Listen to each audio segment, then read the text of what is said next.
Bora, fiel, se liga só nas entrevistas dos jogadores após a vitória do Corinthians com Memphis, Gustavo Henrique, Hugo Souza e também Mateuzinho e muito mais análise. Esse vídeo tá completo, se liga só, deixa o seu like, se inscreve no canal, ative o sininho pra você não perder nada do Coringão, nenhuma informação. Então, sem mais enrolações, bora pro vídeo. Sport Center de volta com mais Campeonato Brasileiro pra você. A Lili Nascimento também chega com a gente pra contar a vitória do Corinthians pra cima do Grêmio na tarde deste domingo. Fala, Lili. Olá, amigos do Sport Center. O Corinthians venceu o Grêmio aqui na Neoquímica Arena por 2-0, diante de mais de 42 mil torcedores presentes. Terceira vitória consecutiva no Campeonato Brasileiro. Vitória importantíssima para o Corinthians, que agora mira a parte de cima da tabela.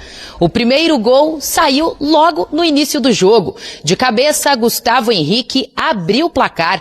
Já tem 5 gols com a camisa do Timão, 3 só nessa temporada. Na segunda etapa, pênalti marcado a favor do Corinthians. Memphis Depay cobrou e ampliou 2-0. O Grêmio até tentou, mas não levou muito perigo ao gol do goleiro Hugo Souza. Ele fez algumas defesas, mas o placar terminou assim, 2-0 para o Timão. Vamos ouvir os personagens da partida. Vitória, não adianta fazer gol e sair derrotado, é importante fazer gol e aconteceu o que aconteceu, sair com a vitória e fico muito feliz por isso. A gente sabe que a gente tem uma grande decisão no final do ano, mas a gente está muito focado nessa reta final, né? Para que a gente possa melhorar, evoluir. E essas 3 vitórias mostram que a gente está no caminho certo. E é só seguir essa linha, que se Deus quiser, o ano tem bastante jogo ainda, tem jogo muito importante. Primeiro que é um dado importante que eu não havia tido desde a minha chegada aqui, tido o elenco todo praticamente à disposição. Eu fico feliz porque eu vinha falando já anteriormente que os resultados não condiziam com aquilo que a equipe vinha apresentando. A nossa posição na tabela incomodava, justamente porque nós havíamos feito bons jogos aqui dentro, nós havíamos feito bons jogos lá fora, e os resultados não acompanhavam aquilo que a equipe produzia. Hoje, mais uma vez, passamos mais uma partida sem tomarmos gol. Com a derrota, o Grêmio estaciona nos 39 pontos e continua brigando na parte de baixo da tabela. Desde o início de junho, o Grêmio não consegue emendar 2 vitórias consecutivas. O próximo compromisso é em casa contra o Cruzeiro. Já o Corinthians, com essa vitória, respira um pouco mais aliviado na tabela da competição. Mira a parte de cima da tabela, tentando, quem sabe, uma vaga para a Libertadores via Campeonato Brasileiro. O próximo compromisso do Timão é na quarta-feira contra o Red Bull Bragantino, no interior de São Paulo. Boa, Lili, muito obrigada. Na tela aí pra gente os números desta partida, deste Corinthians 2, Grêmio 0, posse de bola 57% a 43%, finalizações 13 a 14, no alvo 4-3, grandes chances 8-1, gols esperados 2,93 para 0,85, ações na área rival 23 a 18. E os números de Memphis Depay, 1 gol, 6 finalizações, 2 finalizações no alvo, 7 ações na área rival, 60 ações no ataque e 4 dribles tentados. São 9 gols marcados na temporada e o atacante holandês falou também depois dessa partida. How do you feel when the people, the supporters compare your performance in Corinthians and the Dutch national team too? Yeah. No, I think that not everybody compares. I think that there are some out there that compares, and then you guys start to bring this narrative into the media. That's your job. But anybody with a logic understanding of football knows that how can you compare the national team to our team here? It's totally different teams, totally different players surrounding me. I have a very different job here. So I don't even need to explain the situation or the 2 teams. Please, let's be intelligent here and let's focus on Corinthians. What I do outside, it's another thing for the national team. But one thing about me, once I'm touching the pitch, I try to bring my Bom, effort. vamos lá, né? Vamos analisar de que maneira o Corinthians venceu e de que maneira o Grêmio perdeu esse jogo da Neoquímica Arena. O Grêmio vinha de uma vitória sobre o Juventude por 3-1, jogando bem, aquela coisa toda. Melhorou muito com os seus reforços, mas o time esteve muito abaixo. E o técnico Mano Menezes, ele demorou a perceber, demorou não, né? Ele até agora eu acho que não viu determinadas situações na partida. Por outro lado, o técnico Dorival Júnior, ele ganhou o jogo também na sua estratégia, na forma como ele pensou a partida, na sua escalação de 3 zagueiros, 3 defensores, tendo o João Pedro Tchoca, mantendo ele na defesa, mesmo com o André Ramalho recuperado, o que é um mérito, né, do garoto, né, a manutenção dele no time. O Gustavo Henrique, que fez uma partida absurda, assim, soberana, e o Angileri, que foi muito bem pelo lado esquerdo, atrapalhando as subidas, as investidas do garoto Alisson, que por outro lado também errou muito a sua tomada de decisão, mas também porque teve dificuldades na marcação do Angileri. Então, nessa escalação proposta pelo Dorival, que não tinha Ranieri, Bidon e José Martínez, ele escala 3 defensores, espeta os seus alas, né? O Matheus Bidu, que fez um jogo também brilhante, né? O Mateuzinho talvez um pouco menos, mas ele tem os seus 2 alas subindo, com Maicon, Carrilho e Rodrigo Garro na armação, Memphis e Yuri. Mas, na verdade, o Memphis foi quase um meio armador junto do Garro. Ele participou muito do jogo. Foi um jogo espetacular do Memphis. E eu estaria dizendo isso mesmo se ele não tivesse marcado um gol depois de 3 meses, tivesse marcado o gol de pênalti lá no segundo tempo. Porque esse gol só premia o que o Memphis estava fazendo no jogo e o que ele vem fazendo. Eu vejo uma narrativa de que o Memphis não ajuda, não colabora, não participa de gols e assistências, então que para isso ele não serve. Porque sempre se coloca, né, no salário do Memphis a necessidade dele decidir todos os jogos e fazer 15 gols por partida. E quando não é assim que funciona. Ele não é obrigado. Ninguém obrigou ele a ganhar o que ele ganha no Corinthians. Isso é um debate que a gente já teve, vai ter em algum momento de novo, mas não é esse o ponto. O ponto é o que ele interfere para o time. Quando o Dorival tem à disposição seus principais jogadores, e aí eu tô falando do Corinthians Prime, né, com o Garro, Memphis, Yuri e o André Carrilho, não tem como, gente, é muito mais difícil. É muito mais difícil. O Corinthians não ganhava do Grêmio na Neoquímica Arena em jogos oficiais desde 2014. Era uma porrada de empates de lá pra cá, que foi o que fez eu sonhar com um pontinho, um empatezinho, né? Porque o Corinthians sempre teve dificuldades com o Grêmio jogando, mesmo aqui na Neoquímica Arena. Até teve algumas vitórias nesse período, todas elas em Porto Alegre. Há 7 anos o Grêmio não vence o Corinthians. Mas aqui em São Paulo eram muitos empates. E o Corinthians venceu. E venceu, rapaziada, sem fazer muito esforço. Porque quando tem os seus principais jogadores, mesmo sem ter a bola na maior parte do tempo, porque o Grêmio até conseguiu ter um controle por conta de uma figura absolutamente especial, que é o Arthur, né? Você, torcedor corintiano, deve ter visto com com um olhar mais aguçado, né, o que o Arthur é capaz de fazer nesse time do Grêmio, porque ele joga sozinho. Eu tenho visto o Arthur desde que ele chegou, né? E hoje o torcedor do Corinthians, né, os torcedores de São Paulo aqui puderam ver um pouquinho mais o Arthur. Cara, é impressionante, só que ele não adianta, né? A parceria é muito difícil. Em muitos jogos o Edenilson jogou melhor e aí ele conseguiu fazer, né, ser mais influente no jogo. O Dodi em algum momento foi um parceiro bom, mas eles não têm o nível que o Arthur tem, né? O Arthur, cara, ele controlou o jogo e demorou até, tá?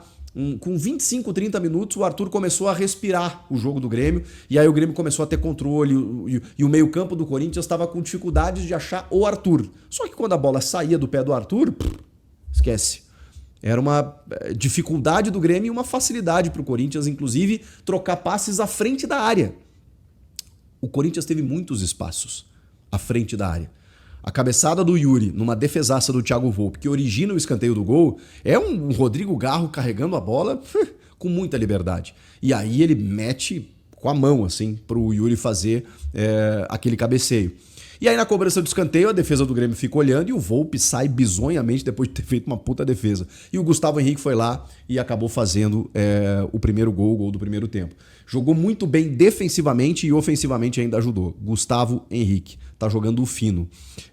Mas o Corinthians teve outras possibilidades, essa própria cabeçada do Yuri. Tem um chute na trave do Memphis, que é também um Memphis que domina, consegue enquadrar o corpo e chutar no cantinho. Por isso aqui ela bate na trave e não entra.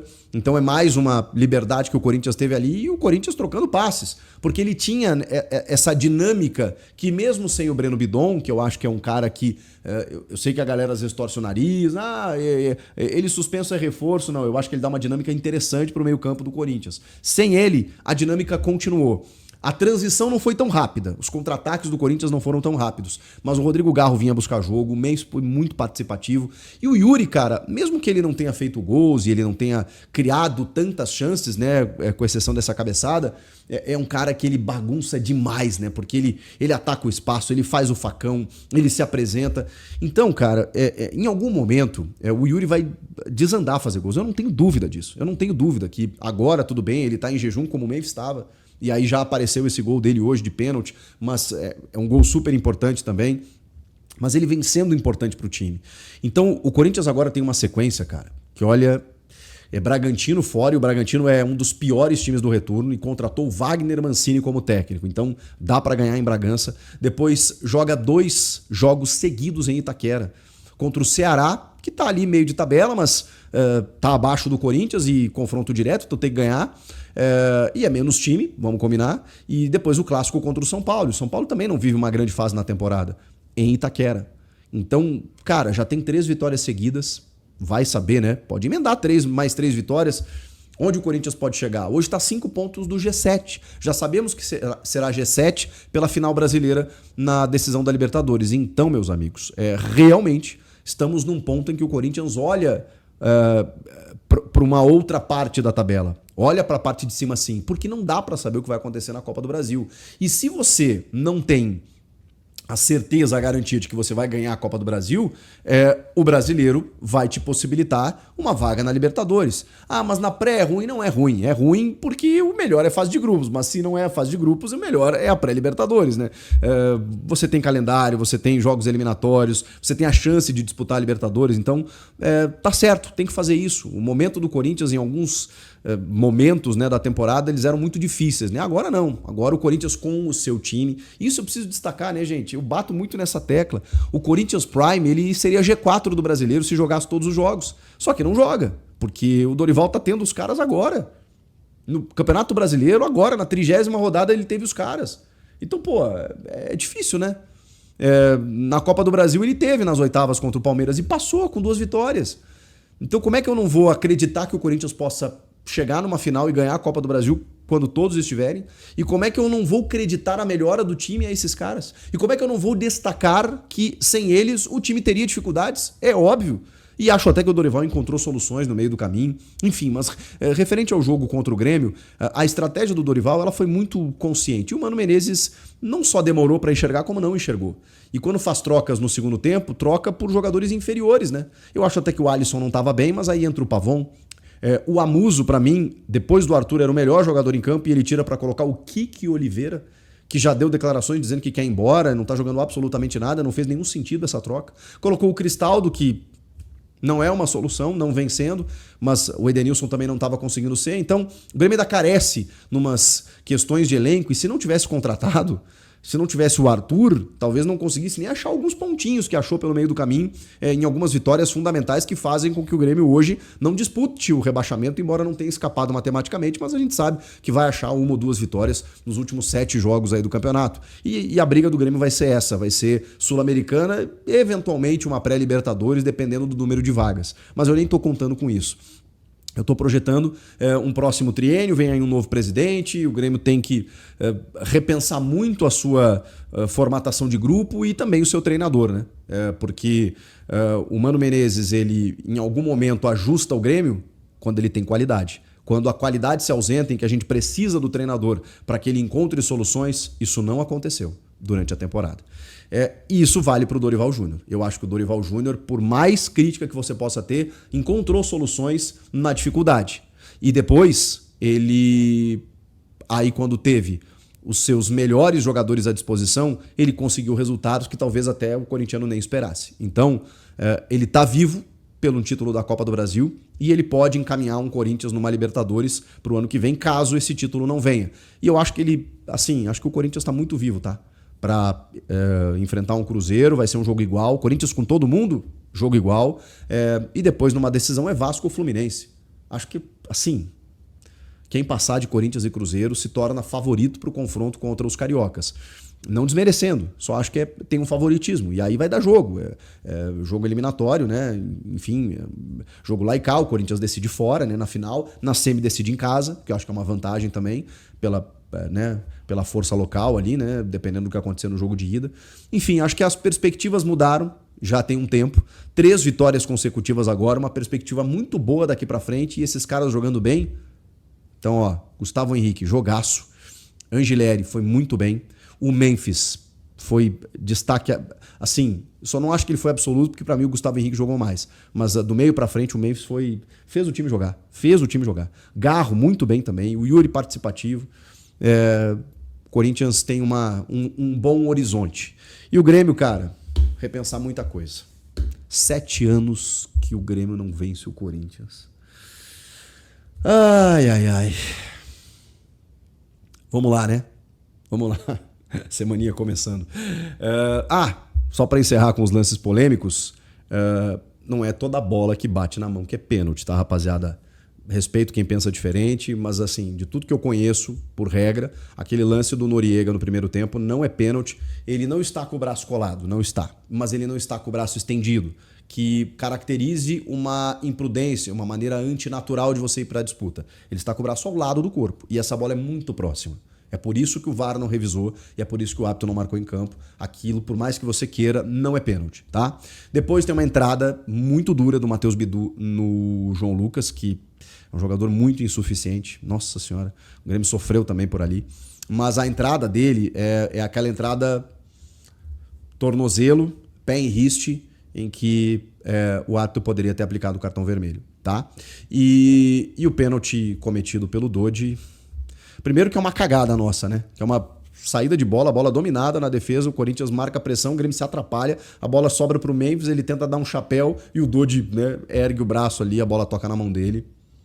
Uma infantilidade. E o pênalti foi bem marcado no campo, nem precisou do VAR. Então tá aqui, tô sendo justo de que esse pênalti aí existiu e o Memphis foi lá e fez o segundo gol. Mas assim, ó, separando pra vocês aqui 2 cortes do Chico Garcia e também da Lívia Nascimento, trazendo a matéria do Corinthians, a vitória do Coringão. Então é isso, mano. O Memphis ali tá engasgado, principalmente com as críticas da imprensa, né?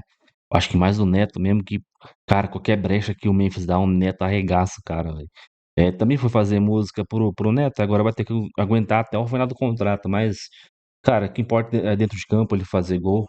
Foi de pênalti, foi. Poderia ter feito com a bola rolando pelo menos em 3 oportunidades ali. Teve 2 no segundo tempo, uma no primeiro que ele acertou a bola na trave ali de fora da área. Mas, cara, 2-0, 3 jogos já sem sofrer gols da equipe do Corinthians. É impressionante, mano, o que o Dorival tem conseguido fazer, principalmente com o setor defensivo ali, que era o setor mais problemático do Corinthians, que preocupava.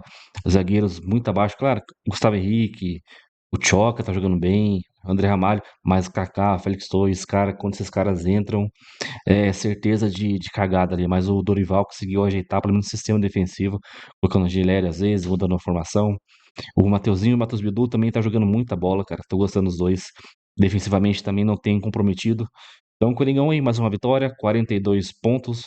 Felizmente, fomos ultrapassados pelo São Paulo, que ganhou do Vasco.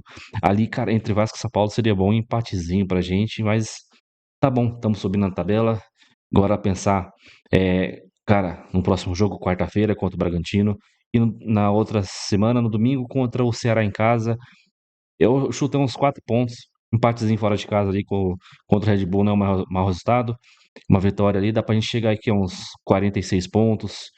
E, cara, último jogo contra o Juventude em casa, antes da Copa do Brasil, dá até pra poupar, dependendo da situação. Comenta aí, deixa seu like, inscreve no canal e até o próximo vídeo. Valeu, é nóis.